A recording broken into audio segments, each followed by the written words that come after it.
যি গেজিমা মধ্য ইংৰাজী বিদ্যালয়ত প্ৰতিষ্ঠা কালৰ পৰা অশেষ ত্যাগ আৰু কষ্ট কৰি বিদ্যালয় গঢ় দিছিল আৰু সেই গঢ় দিয়া ব্যক্তি স্বনামধন্য মোৰ শ্ৰদ্ধা শিক্ষাগুৰু সন্মানীয় চিত্ৰ হাজৰিকাদেৱৰ আজি বিদায় সভা আছিল। লগতে এইখন বিদ্যালয়ৰ বিজ্ঞান শিক্ষক সন্মানীয় ৰবীন্দ্ৰজিৎ গগৈ ডাঙৰীয়া একেলগতে আমি বিদায় সভা অনুষ্ঠিত কৰিছিলোঁ। দুইজনকে গেজিমাম জ্ঞানোদয় যুৱ সংঘ, গেজিমা মধ্য ইংৰাজী বিদ্যালয় শিক্ষক সন্থা, গেজিমা মধ্য ইংৰাজী বিদ্যালয় পৰিচালনা সমিতিৰ বিষয়ববীয়াসকল লগতে স্থানীয় ৰাইজে আন্তৰিকতাৰে শ্ৰদ্ধাৰ ভক্তিৰে তেওঁলোকক আমি আনুষ্ঠানিকভাৱে আজি বিদায় সভা বা বিদায় অনুষ্ঠান অনুষ্ঠিত কৰিছিলোঁ। মোৰ গেজিমা মধ্য ইংৰাজী বিদ্যালয়ৰ পৰা বিদায় সভাত বিদায় প্ৰাৰ্থী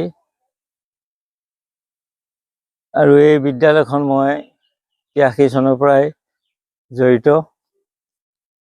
প্ৰায় 60 বছৰ বয়সত 40 বছৰ কালেই মই বিদ্যালয়খনত জড়িত হৈ আছোঁ আৰু বৰ কষ্টৰ নিষ্ঠাৰে অনুষ্ঠানটো গঢ় দিলোঁ।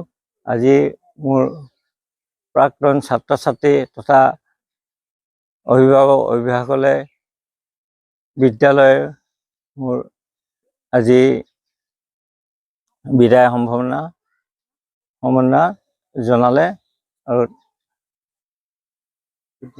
বিদ্যালয়খনৰ সৰ্বাংগীন উন্নতি কামনাৰে মই আজি যদিও মই আনুষ্ঠানিকভাৱে বিদায় দিছে তথাপিতো ছাত্ৰ ছাত্ৰীৰ শিক্ষাৰ ক্ষেত্ৰত মই প্ৰতিদিনে আহিম বুলি তেওঁলোকক কথা দিলোঁ আৰু জানুৱাৰী 30 তাৰিখৰ পৰা যদিও 31 তাৰিখে মোৰ শেষ হ'ল, ফেব্ৰুৱাৰীৰ পৰা আজি 3 মাহ সদায় আহি আছোঁ স্কুললৈ, ল'ৰা ছোৱালীক পাঠদান দিছোঁহি আৰু ভৱিষ্যতো আহিম বুলি মই আজি বিদ্যালয়ৰ পৰিচালনা সমিতি তথা অভিভাৱকসকলক অৱগত কৰালোঁ।